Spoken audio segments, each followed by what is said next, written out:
So like I said, I'm Andy by board. I got to go on this trip. We had a great time. The people behind me got to go as well. Lee was there with us, and Shannon Young is on vacation today, but she went with us. And the story I want to tell for you guys today is what you guys were able to do last Sunday. So we go and we get to visit a lot of people. We get to see their places, and so we were actually invited into their homes, which is very, very small. They live in homes that are probably about 10 by 10. So luckily it's a brick structure, but it's a tin roof. So we get to go in and see where these ladies live, and they are proud of these homes. So one of the pictures that we have for you is a lady named Sharon. You can see there, hopefully, one of the first videos or pictures. So that's Sharon. She is a sweet lady. She lost her husband about a couple months before we got there. And she also is an orphan herself. So when she lost her husband, she had nobody. She has, I think, one kid. Is that right? She has one kid. And as you can see there, those are not mattresses. That's not furniture. That's pads and blankets on the floor. So there's another picture that you can see. And that's what they sleep on there. And you can see it's just it's kind of like a stucco wall. It's a brick frame and everything, but it's not a lot. That's all she has. That's literally all she has. So our ladies got together that evening and started praying about what can we do, how can we help these ladies. A mattress is a big thing, and a bed is a big thing. So I think what happened was the ladies got together that night for us. It was Sunday night. It was about your time to have worship, and they texted and called Natalie Gass. So then Natalie Gass comes up, and she shares her story. And a funny side story is Dennis Ledford wasn't going to be here that day. Barbie Ledford was going to work coffee bar and go home because apparently Dennis lost keys and didn't find keys to the car. Don't ask. Sorry, buddy. You're on the spot. And I'm thinking you have 20 cars, just pick one up and just come this way. Drive a tractor, doesn't matter. So anyways, Natalie went to go into the foyer area, and she saw Barbie. She's like, hey, is Dennis going to be here? I hadn't seen him. And she's like, no, we were planning on, we were taking care of that situation. And so she's like, you know what? Dennis will be here. We'll get him here. You just do what you got to do. So Natalie comes up, and she shares her testimony and her story about the sheets, how she just put new sheets in the dryer that morning before church, and how these ladies don't have sheets, they don't have a bed, they don't have anything. They might have a mat, and it's just like a rug. And that's what they sleep on, some of them. And so Natalie comes up and shares the story about how the ladies put their heads together, did the math, and it's about $7,000 and some change to be able to get everyone a mattress. Not a bed, just a mattress. Okay, to put on the floor and everything like that. And they have, is it concrete floor or is it dirt? Both and, depending on which house you're in. Mostly dirt. So that's what they had. And so Natalie comes up and asks all of y'all to help support and to raise at least $7,000. We're sitting at dinner at this point. We just finished dinner. We're watching the live stream that worked that day. Not a knock on them. But we're watching the live stream, and we see Natalie come up. We see the kids walking around, passing the bucket around. They also showed a Venmo for Amy, for Elizabeth's voice. And so we're sitting there, and we're watching money come in just through Amy's Venmo, and that totaled at least like $6,000, I think. So that's because of you guys and people watching at home. And then also there was money and cash and checks that went around. So Amber and the team went back there and they counted that up, and that equaled another sum of money. And then also people gave online through Elizabeth's voice, through her online platform to give there, and some money came in there. And so that totaled, believe it or not, over $20,000.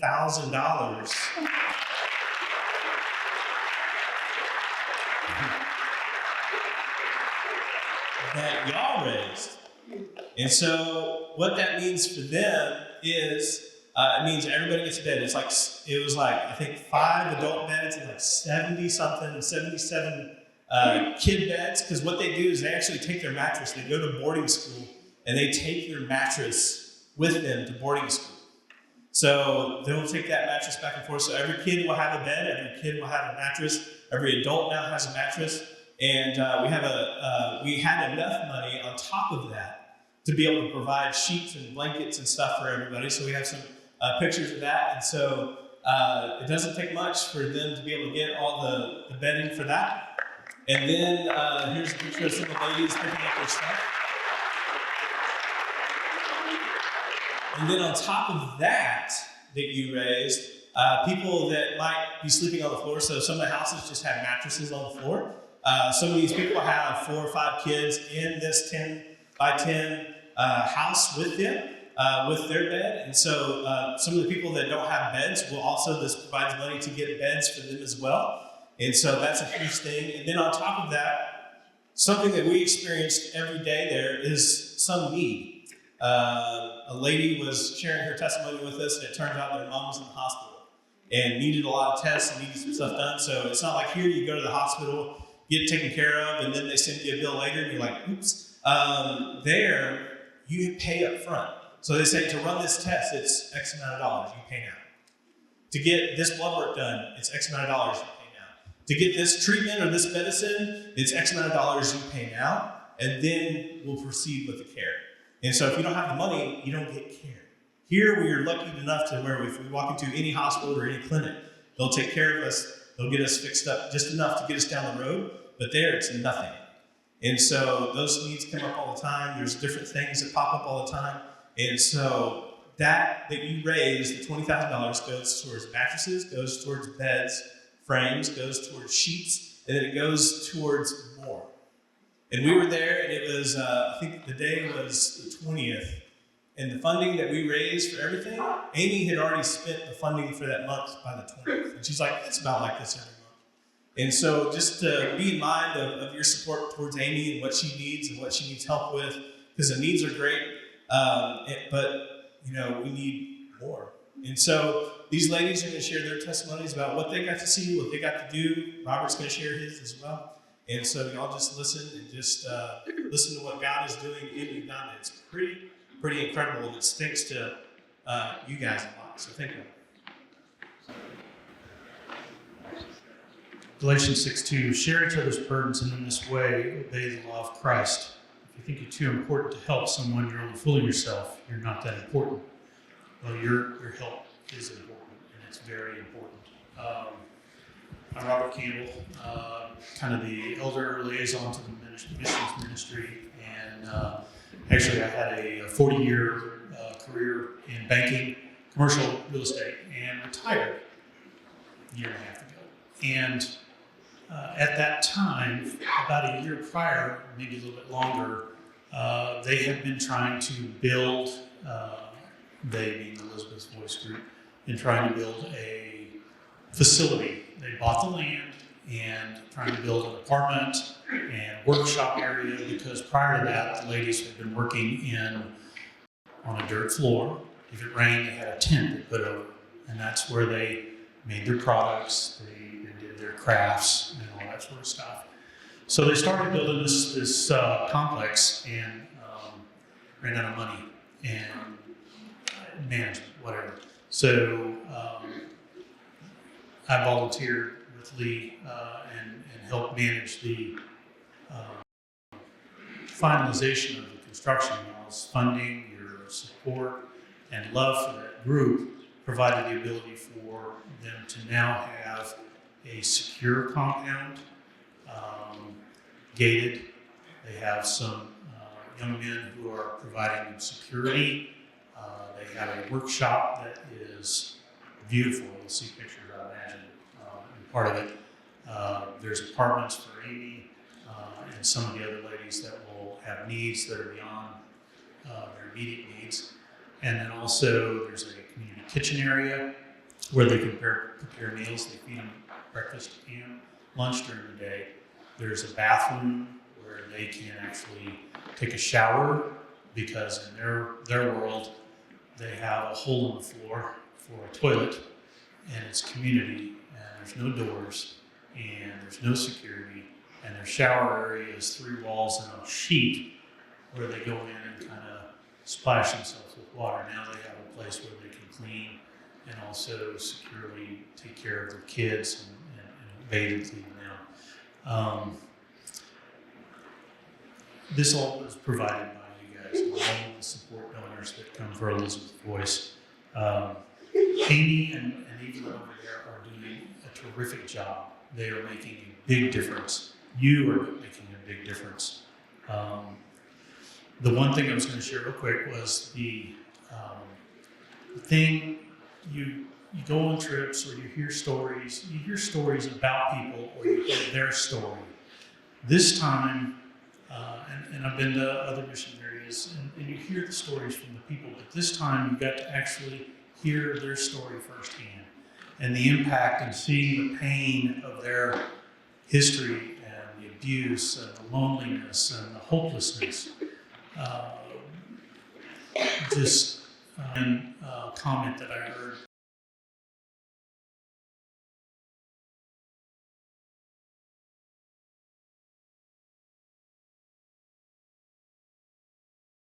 from these individuals, the ladies, was they had two things that they were most happy about. You would never know anything was wrong. They had food to eat, and they were able to get their kids to school. Not, oh, I don't have the latest car, I don't have an iPhone, I don't have, new hardwood floors in my house. No, it was, I have enough to eat, and I have the ability to get my kids there. Amy and Elizabeth are doing a fantastic job. Y'all's support is immeasurable. Thank you. Sorry, I forgot to show a video. So there's a video, we tell the ladies about the mattresses and everything, and they went crazy. So y'all watch this video real quick, and then Patty will follow. A home church service last night. You can watch it live on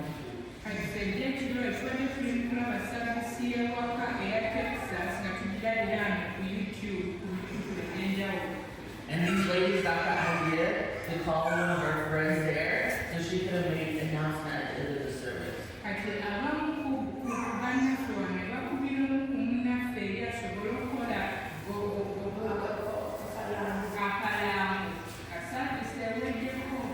And they told her, and the announcement was we wanted to let the church know about the need that was being for the need for the mattresses and beds.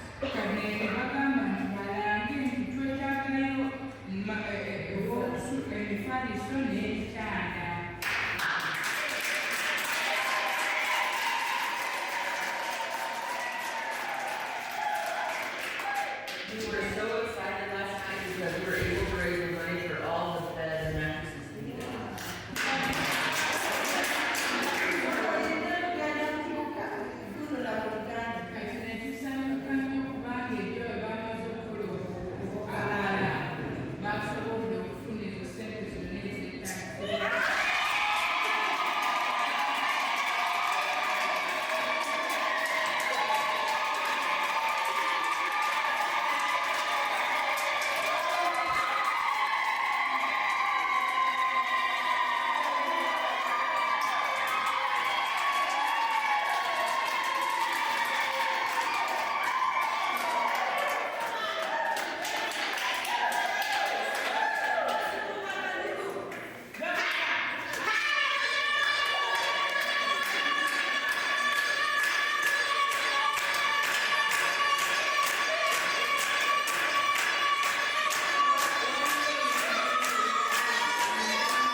that's how they greeted us every time we came in the room. They're just so grateful. I didn't quite get the hip thing down, but I will practice because I am going back. So, no, I think, and what you all need to know is you're the only church supporting this group of women. So it's not that they do need your money, they desperately need your money. It's not out of wants or anything, and they don't necessarily ask. These are things that we recognized when we showed up. They didn't come up to us and say, hey, give me a mattress. We noticed the need, and we prayed about it, and y'all showed up big time. So thank you for that. Okay, I don't do the crowd, talking in front of a crowd, so if I start sounding like Minnie Mouse pretty soon, so go ahead and just ignore that, because I will be crying about these women, because I love them. I knew them for 10 days, and I have fallen in love with them. So, two things that I took away from this trip for me was I don't speak in front of people, and I think that's pretty common for most. These women have to tell their story over and over again, and it's not a happy story. These women know they've only ever known abuse and from the men in their family and some moms, but they've only ever known that. So for me to listen to these women talk about what they suffered their whole life and just struggling to figure life out and living it out is it broke my heart because I don't have that. So thank you, Jesus. But so just to know that they're vulnerable enough to get up and tell us their story so that we can bring it back to y'all to share. And that's what Amy tells them. They are tearful, but Amy encourages them to tell their story so that we can share that on the other side of the world so that maybe we can make a difference. So anyway, we had to over and over again explain to them that shame is from Satan, and that they do not need to be embarrassed by their story, that God's using it in a big way for even someone like us. So, just when you go to bed at night, just know that and be grateful for your pillow and mattress and bed frame, and that there's women on the other side of the world that is praying for you too, because they're so grateful. Okay, second of all, another thing I took away from when I would ask, we were making beads, and they taught me how to weave, and it's so fun, but I might have a new job, sorry, babe. You would ask, like, if they had anything that they wanted me to pray for.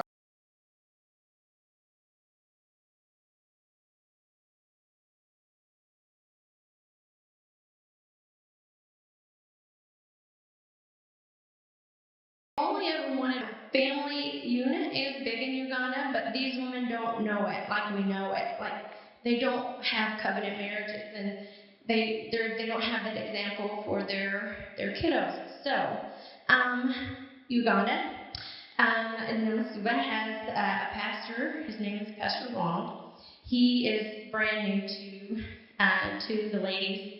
I forget how many months, but he's been there a minute. So he came with the leading of wanting to make a difference in the young men in Namasuba. And so that's some of the women. I know Elizabeth's voice is about empowering women and helping them know their worth in Jesus, and that is awesome. But these mamas not only want their girls to grow up strong, they want their boys to change generational sin. So we want these mamas to be able to raise young men who want to have a covenant marriage with their whoever Jesus has picked for them, and so they can raise families like these women know. They love family big. So when you go to bed at night, pray for Brother Ronald and his wife, and just that these women would find peace. Thank you.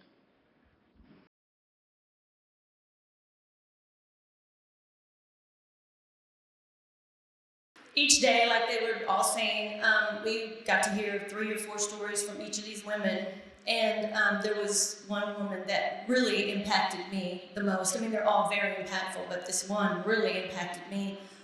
I think she told her story on the second or third day, and her name was Scovia. And she's new to the group, I want to say a few months she's been there. She has 3 boys. And before she came to Elizabeth's Voice, she was working, I don't remember exactly what, maybe doing laundry for a family or something like that, and just to send her boys to school, her 2 oldest boys. And I think at the time she had the 16-year-old, a 14-year-old, and a really young one. So she was sending the 2 older ones to school. And something in her life happened to where she could only afford to send one child to school. And she had to, I guess whenever that happens, they choose to send the older child to school. They let them finish, and then they start with the next oldest. And she was telling us the story of the day that she had to tell her boys that she was going to have to choose one of them to send to school, and the other one she was going to have to withdraw. And she said that the 14-year-old, she could tell he was very angry, he was very sad, and just let down. And she left, I believe, for a little bit, and she came back, and he had hung himself. So whenever we do get up here and are raising money for school fees, please remember, it's about $500, I think, and $80 a year to send each child to school. And it's so, so, so important. It pulls them out of poverty. If they're able to get an education, it pulls them out of poverty, and it stops the cycle of homelessness and just helplessness. So just whenever we do, because we're going to start really, really, really pushing school fees 3 times a year, just please, if you can't give, pray about it. Pray for these women and these children that need us. And like Patty was saying, we are the only church that supports them and advocates for them. You're looking at us. If they don't have us, they have nothing.